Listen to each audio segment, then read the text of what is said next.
골로새서 마지막 말씀입니다. 4장 9절에서 11절 말씀입니다. 골로새서 4장 9절에서 11절 말씀 우리가 함께 한 목소리로 읽도록 하겠습니다. 시작.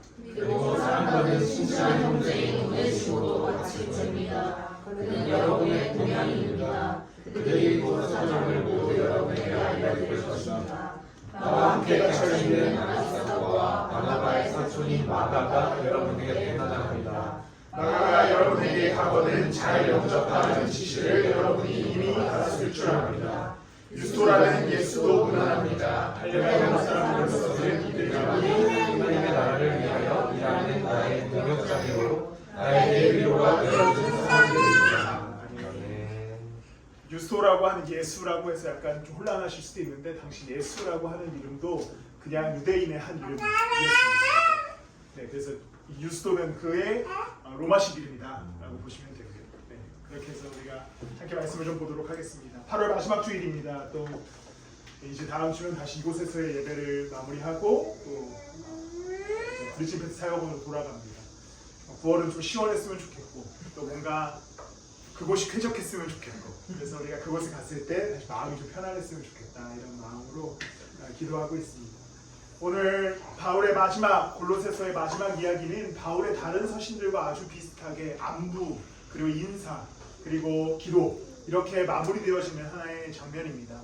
모든 서신서가 다 그렇듯이 바울은 뭐 누구가 누구한테 무난한다라고 편지하다거나 혹은 누구에게 무난한다라고 편지하는 식으로 그의 편지를 마무리하게 됩니다. 저는 특별히 오늘 이 오네시모가 아니죠. 이 바울의 마지막 편지를 통하여서 마지막 이야기를 통하여서 세 사람의 이야기를 통해 상황을 역전시킨 사람들에 관한 이야기를 좀 나누어 보고자 합니다. 이런 문구를 들어보신 적이 있으시죠? 사연 없는 사람은 없다. 사연 없는 사람은 없다. 성경에도 참 많은 인물들이 등장합니다. 주인공처럼 굉장히 긴 성경의 부분을 차지하는 사람들도 있고 또 한 구절 이렇게 지나가는 사람들도 있습니다. 그런데 그들의 삶이 드러난 사람들은 잘 찾아보면 그 안에 굉장히 깊은 사연들과 하나님과 함께 걸었던 역사들이 있습니다. 그렇기 때문에 그들의 이야기를 좀 들여다보는 것이 은혜가 되는 이유는 우리도 그렇게 살아가기 때문이죠. 그들이 성경의 조연처럼 보조 출연자처럼 살아가지만 알고 보면 그 한 사람 한 사람도 하나님 안에서 은혜를 입고 또 하나님을 믿게 되고 하나님을 따라간 사람들이었기 때문에 그 은혜를 누리는 것이 참 좋다라는 생각이 들었습니다. 그래서 오늘은 이 마지막 골로새서의 마지막 바울의 인사 중에 많은 인물들이 등장하지만 그 중에 등장하는 3명의 인물을 뽑아 함께 나누면서 이들이 어떠한 것들을 역전시켜서 하나님을 따라갑니까? 어떠한 것들을 역전시켜서 예수 그리스도의 제자가 되는가에 관한 나눔으로 우리의 삶에 역전시켜야 할 것들, 우리의 삶에 이제는 좀 바꿔야 할 것들에 대해서 함께 나누어 보고자 합니다. 그 첫 번째 인물은 오네시모입니다. 9절에 등장하는 오네시모는 자신을 올가매던 상황을 뒤집은 인물입니다. 이 사람은 오늘 본문을 봤을 때는 골로새 지역 출신이었습니다. 심지어 골로새 지역의 이 사람의 직업이 뭐였냐면 노예였습니다. 골로새 지역에서 노예로 살고 있던 이 오네시모는 이름 뜻은 사실 유익하다라는 뜻을 갖고 있는데 성경의 기록에 보면 그가 노예로 살 때 유익하지 않았던 것처럼 보여집니다. 무가치한 사람이었습니다. 그러다 보니까 이 오네시모가 노예의 삶을 견디지 못하고 도망갔는데 하필 그곳에서 누구를 만나냐? 바울을 만나죠. 그리고서 이 오네시모라고 하는 사람이 거기서 예수 그리스도를 믿게 되죠. 근데 이 바울이 오네시모를 어떻게 했겠습니까? 야, 여기 있으면서 나랑 같이 일하자 라고 했으면 좋았을 텐데 바울이 참 매정하게도 돌아가. 너의 주인에게로 돌아가서 다시 인정받고 나와라. 그러니까 너가 자유인이라는 걸 인정받고 나와라. 대신에 내가 편지를 하나 써줄게. 내가 너를 좀 추천해주고 그리스도인이 되었다라는 편지를 써줄게 라고 하면서 쓴 편지가 뭐다? 빌레몬서죠. 빌레몬서입니다. 신약에 등장하는 빌레몬서가 바로 이 오네시모를 그의 주인이었던 빌레몬에게 좀 놔달라. 이 사람이 너에게서 도망간 사람이었던 것은 맞지만 내가 다시 돌려보내니 이제 그곳에서 좀 자유를 줘서 그리스도인으로서 살게 해달라고 하는 부탁을 하는 편지가 빌레몬서입니다. 오네시모는 무가치한 사람이었습니다. 그 무가치했다라는 것을 빌레몬서를 통해 알 수 있는데요. 빌레몬서 1장 10절과 11절 말씀입니다. 우리 함께 읽도록 하겠습니다. 시작. 내가 갇혀 있는 동안에 얻은 아들 오네시모를 두고 그에게 간청합니다. 그가 전에는 그에게 쓸모없는 사람이었으나 이제는 그와 나에게 쓸모있는 사람이 되었습니다. 오네시모는 그의 이름은 유익하다라는 뜻을 갖고 있는데 그가 빌레몬의 노예로서 살아갈 때는 쓸모없는 사람이었습니다. 쓸모없는 사람이니까 아마도 가진 핍박을 당하지 않았을까라는 추측을 하게 돼요. 그래서 도망가지 않았을까.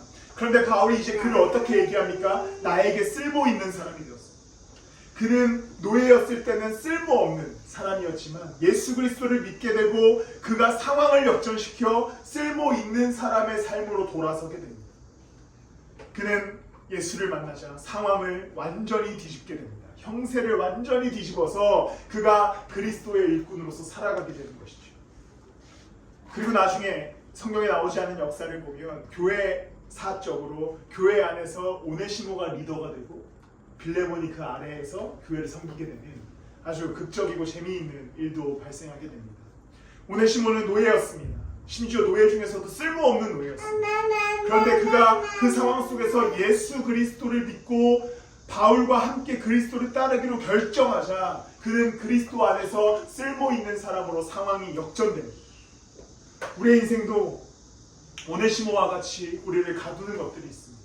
우리의 상황이, 우리의 환경이, 또 우리의 개인적인 문제들이 나를 계속해서 이 땅 가운데서 쓸모없는 자로 만들어가는 경우들이 있어요. 내 문제들이 나를 계속해서 가두고, 혹은 내 직업의 어떤 귀천의 문제가 나를 가두고, 혹은 내 감정적인 문제가 나를 가두고, 혹은 내 재산의 문제가 나를 가두고, 혹은 내 세상에서 그렇게 인정받지 못하는 나의 상태가 나를 가둬서 계속해서 우리를 쓸모없는 사람으로 만들어가는, 그냥 그저 평범한 사람으로 만들어가는 것이죠. 그런데 예수 그리스도를 믿는 자들은 그가 어떠한 인생의 걸음을 걷고 있든지, 매우 나약한 인생을 걷고 있든지, 혹은 매우 무가치한 인생을 걷고 있든지 상관없이 예수를 믿기로 결정했을 때 그의 상황이 역전되는 것은 그는 이제 쓸모있는 자가 되는 것이죠. 아무리 작은 자도, 아무리 연약한 자도 그가 그리스도를 믿기로 결정하고 하나님의 믿음 안에 거하고 그리고 예수를 따르기로 결정할 때 그가 세상에서 어떠한 자격, 어떠한 위치, 어떠한 성과를 이뤘는지와는 상관없이 하나님의 자녀로, 제자로 그 인생을 살아갈 수 있게 됩니다. 우리의 삶에 여러분들을 가두는 상황들, 여러분들을 평가하는 기준들, 여러분들의 어떤 이 땅에서의 이루어야 될 것들을 이루지 못함에서 오는 어려움들이 여러분들을 방해하지 않았으면 좋겠습니다. 여러분들을 무너뜨리지 않았으면 좋겠어요. 세상에서는 그것으로 여러분들을 평가하려 들겠죠. 세상에서 여러분들에게 그것을 가지고 가치 있는지 무가치한지를 평가할 것입니다. 그런데 예수 그리스도는 그를 믿기만 하면 그 어떤 세상의 기준으로 우리를 돌아보시는 것이 아니라 예수 그리스도의 십자가로 우리를 바라봐 주셔서 그 가치가 항상 가치 있게 하시는 겁니다. 그것이 하나님의 은혜입니다. 우리가 오늘을 살아가고 한 주를 살아가고 이 땅을 살아가는 여정 가운데 여러분들이 세상에서 당하는 기준의 판단과 재단 속에서 무너지지 마셨으면 좋겠습니다. 왜냐하면 우리는 시냇가에 심은 나무로서 하나님의 자녀로서 담대하고 거룩하게 살아갈 힘을 얻었기 때문입니다. 어느 날 이번 주 중에 아내의 화장대를 봤는데 아마도 새 귀걸이를 이렇게 꼈는지 이 귀걸이 뭐라 그러죠? 이게 있더라고요. 껍데기가. 그래서 제가 이거를 몰래 아내를 갖고 왔습니다. 그래서 이걸 보는데 굉장히 남편으로서 조금 미안하기도 하고 또 약간의 좀 제 자존감이 좀 낮아지기도 했는데 귀걸이를 했어요. 실버 링입니다. 얼마짜리일 것 같습니까? 네. 지금 하고 왔는지 모르겠습니다. 아무튼 얼마짜리일 것 같습니다. 10,000원?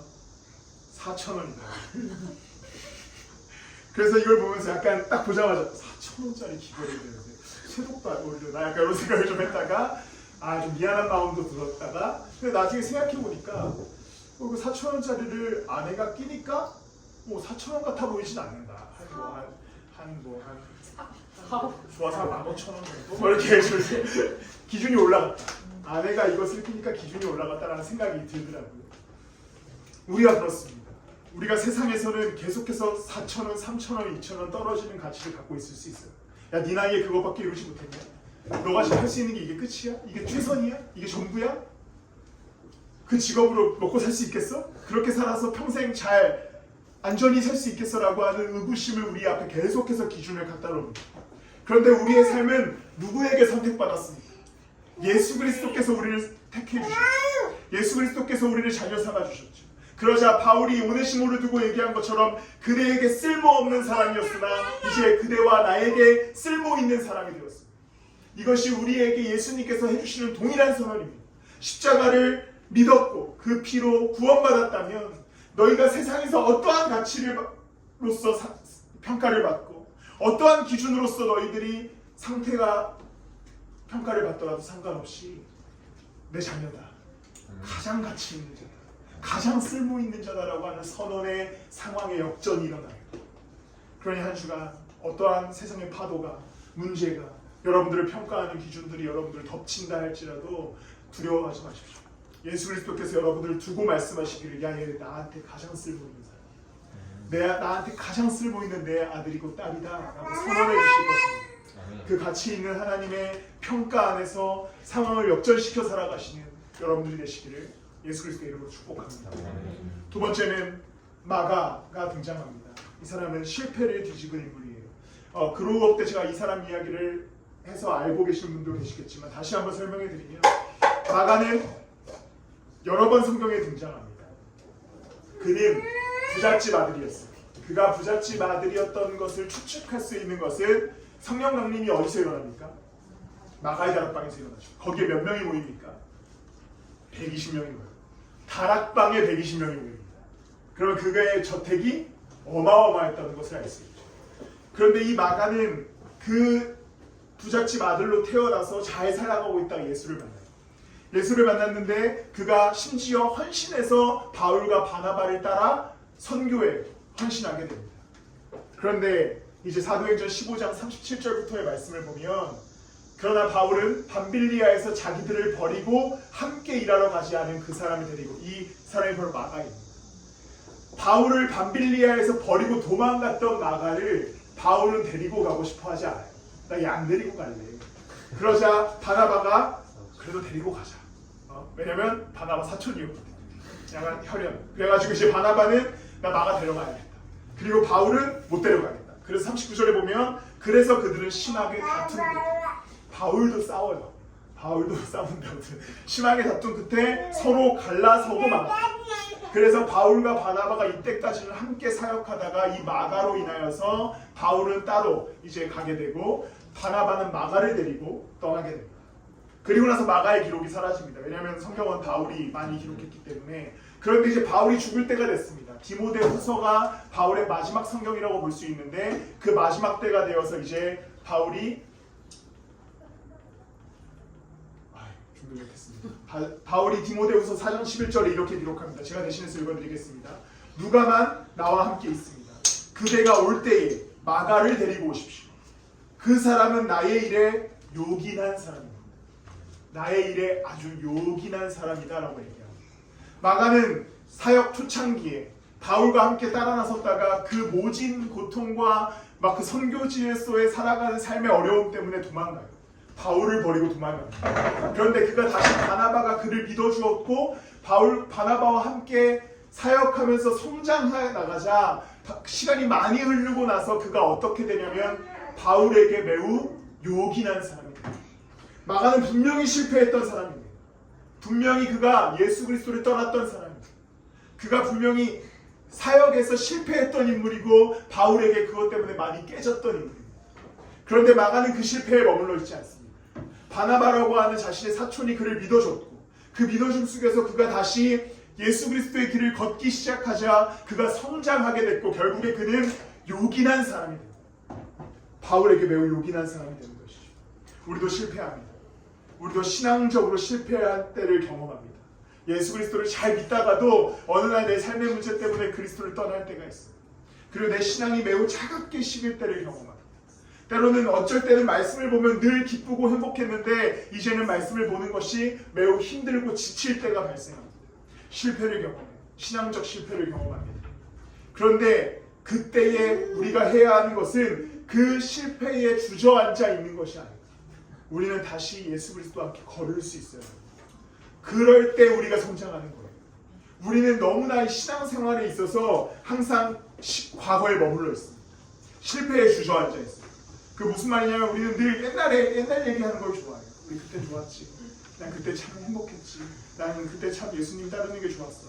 근데 어느 날 내가 삶의 실패를 경험합니다. 신앙이 완전히 무너져요. 그리고 나서 다시 회복할 것을 꿈도 꾸지 않습니다. 그러나 우리가 다시 예수 그리스도와 함께 걷기로 결정한다면 예수님께서 우리를 요긴한 사람으로 사용하여 주실 것입니다.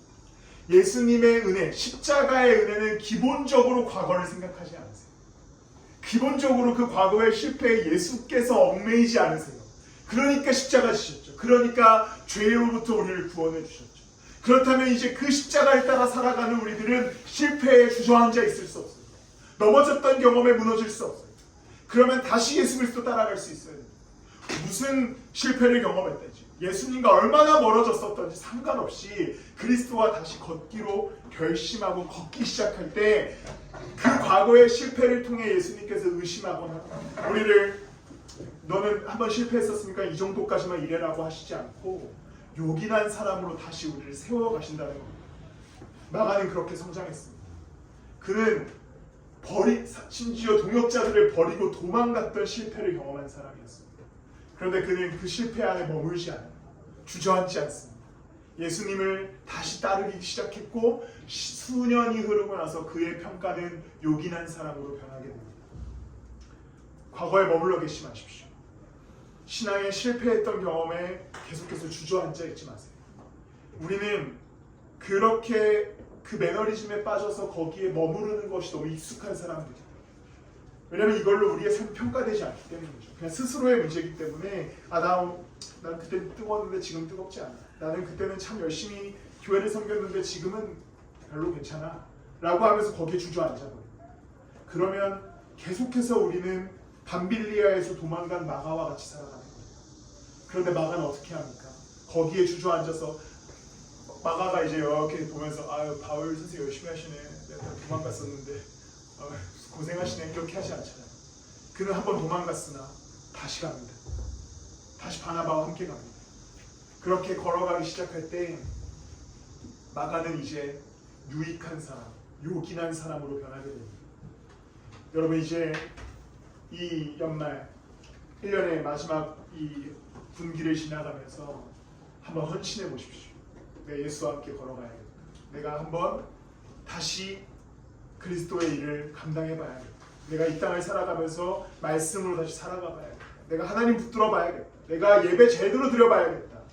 그때에 분명히 하나님께서는 여러분들을 두고만 보시지 않을 겁니다. 일하실 거예요. 마가를 일하셔서 요긴한 사람으로 만드신 것처럼 여러분들을 하나님의 성령의 역사로 요긴한 사람으로 만드실 것입니다. 그렇게 예수 그리스도와 함께 이 실패에 머무르지 않고 걸어가시는 여러분들 되시기를 예수님의 이름으로 축복합니다. 마지막으로 유스도라고 하는 인물이 등장합니다.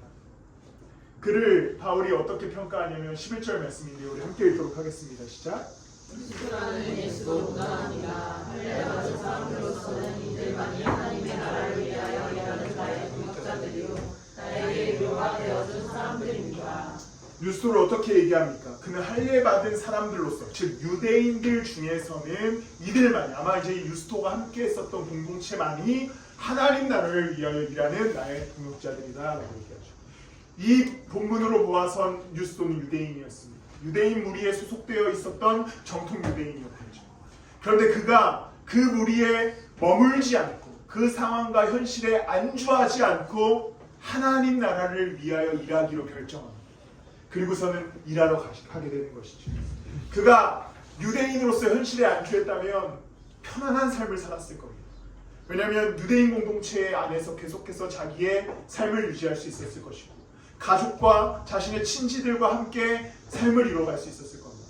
그리고 누군가에게 핍박받지도 않고 평안하게 살 수 있었을 거예요. 근데 이 유스도가 뭘 결정합니까? 하나님 나라의 일을 위해서 자신의 상황을 역전시킵니다. 현실에 안주하지 않고 이제 그냥 가자. 내가 하나님 나라를 위해 일하자. 내가 이 유대인의 인생에 머물 수 없다 라는 선언으로 그는 삶을 전환시켜 역전시켜 하나님 나라의 일을 위해 떠나게 됩니다. 당시에 할례받은 자로서 유대인으로서 그리스도를 따르는 게 쉽지 않았을 거예요. 동족 간의 핍박이 엄청났습니다. 그는 굉장한 고통을 겪었을 겁니다. 가족들에게도 버림받았을 거예요. 근데 그가 왜 이 상황을 역전시킬 수밖에 없었겠습니까?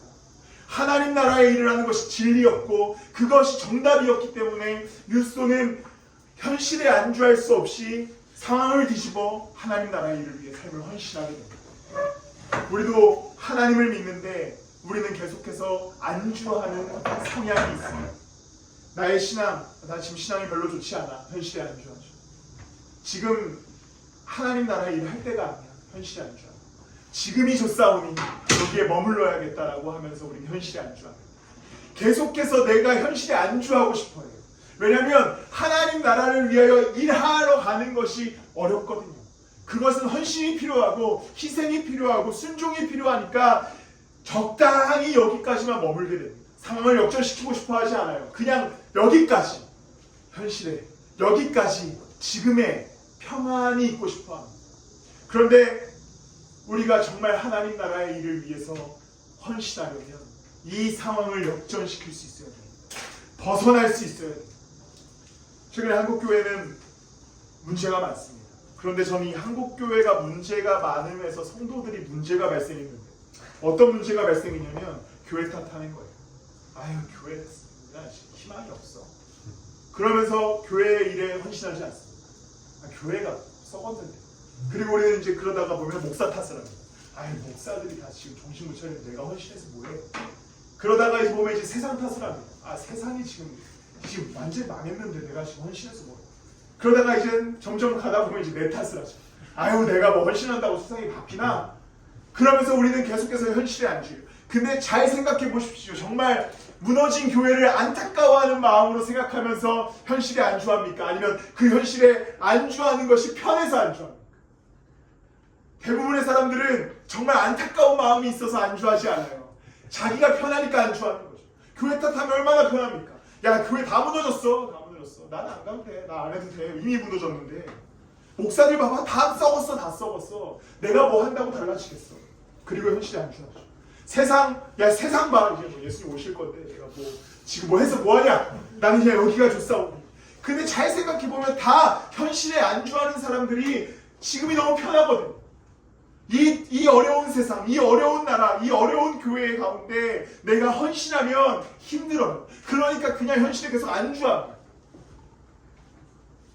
그러면서 우리는 환경 탓과 세상 탓과 교회 탓을 하면서 그저 나는 이곳에 머물면서 살아가고자 하는 겁니다. 그런데 우리는 이 세상 탓할 시간에, 교회 탓할 시간에, 목사 탓할 시간에 그러니까 내가 하나님 나라의 일을 위해서 희생해야죠. 그러니까 이 교회가 세워져야죠. 그러니까 우리가 함께 하나님 나라의 일을 위해 힘써야죠. 왜냐하면 무너졌으니까 우리는 가야 하는 겁니다. 지금 세상이 정말 어둡고 어두운 상황으로 변하고 있으니까 우리는 빛을 들고 가야 되는 것이죠. 하나님께서 말씀하실 때 야 너네 밝은 빛을 내라. 너네 좀 반짝반짝 빛을 좀 내봐라. 이 땅 가운데 정말 그냥 막 성광을 내라라고 말씀하신 적이 한 번도 없잖아요. 빛이더라. 그것이 아주 작은 빛이라도 비추라는 겁니다. 이 어두운 세상 가운데 일단 빛을 비추라는 거예요. 아, 내 빛은 보여줄 수가 없어. 나는 지금이 좋거든. 내 빛을 비추는 순간 뭔가 너무 나는 뭐 초라해질 것 같아. 우린 이런 마음으로 신앙생활하고 계시지 않습니까? 그런데 하나님께서 우리에게 말씀하시는 것은 너희가 아주 작은 빛이라도 상관없다. 어둠 가운데 나아가 빛을 비춰라. 하나님 나라의 일을 위해 빛을 비춰라는 것이죠. 하나님께서는 소금을 우리에게 소금이라고 얘기하실 때도 야 너네 왕소금이다. 굵은 소금이다. 뭐 이렇게 말씀하시죠. 히말라야 솔트가 되라. 이렇게 말씀하시지 않잖아요. 그냥 일단 작은 소금이 돼서 맛이라도 내라. 하나님이 일하신다는 거죠. 우리는 이제 현실에 안주할 수 없습니다. 하나님 나라를 위해 애쓸 줄 아는 사람이 되어야 됩니다. 가끔은 그것이 나를 희생할지라도 애쓴다면 하나님이 일하시겠죠. 유스도가 그가 할례받은 사람들 중에서 그냥 평안히 머물러 있을 수 있었지만 굳이 하나님 나라를 위해 헌신한 이유는 그것이 그가 부르심을 받은 이유이기 때문입니다. 여러분들이 이 땅 가운데 또 이 작은 교회에 부르심을 받은 이유는 여러분들 평안히 신앙생활 하라고 부르신 게 아니에요. 같이 이 교회 썩었으면 건강한 교회 만들어야죠. 이 세상에 목사들이 썩었으면 건강한 목사 만들어 주셔야죠. 여러분들이 만들어 주시는 거 아니라 제가 해야겠지만 우리는 이 땅에서 그렇게 살아가다 보면 독특한 사람들이 될 수도 있습니다. 야, 저 사람들 정말 유난 떤다라는 이야기 들을 수도 있어요. 굳이 저렇게까지 하냐라는 이야기를 할 수도 있습니다. 그러나 우리가 그렇게 해야 하는 이유는 예수 그리스도가 그렇게 하셨잖아요. 이 땅 가운데 희망 없는 시대에 홀로 사람의 몸을 입고 오셔서 아무도 바라보지 않는 그 골고다 언덕을 올라가신 다음에 십자가를 지셨어요. 온갖 조롱과 핍박을 받고 피 흘리셨어요. 그 길을 걸으신 이유는 모든 이들을 구원하기 위해 그 길을 걸으셨습니다. 자기를 믿는 자들을 자녀 삼기 위해 그 길을 걸으셨습니다. 그 골고다 언덕으로 올라가는 예수를 바라봤던 사람들은 손가락질했을 겁니다. 야, 저 초라한 모습을 봐.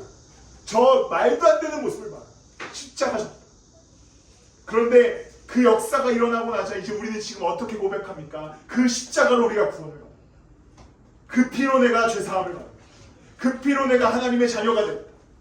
그렇다면 우리가 오늘 예수 그리스도를 따라 걸어가는 것도 동일한 평가를 받을 수도 있습니다. 야, 저거 예수 믿는 것 봐라. 저 예수쟁이들 봐라. 저거 교회 한번 제대로 세우겠다고 애쓰는 불쌍한 개척교회를 봐라. 라고 우리에게 손가락질할 수도 있어요.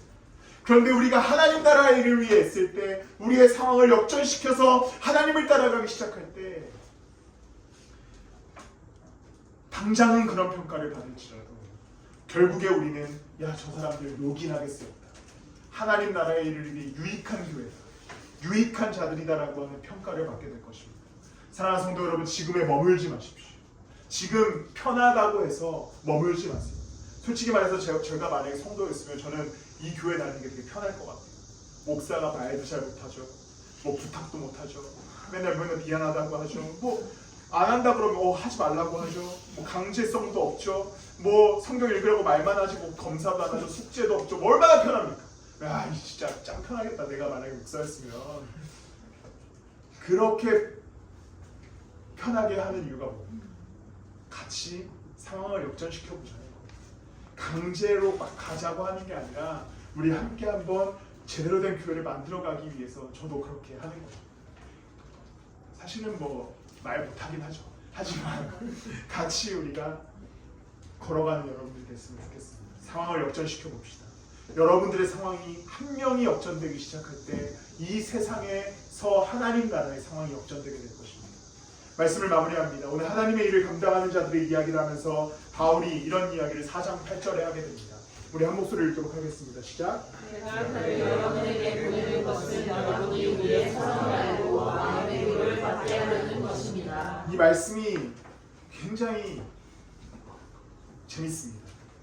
내가 그를 여러분에게 보냅니다 라고 얘기하면서 뭐라고 내 사정을 좀 듣고 위로를 받았으면 좋겠다. 무슨 말이에요? 지금 바울이 어디에 있습니까?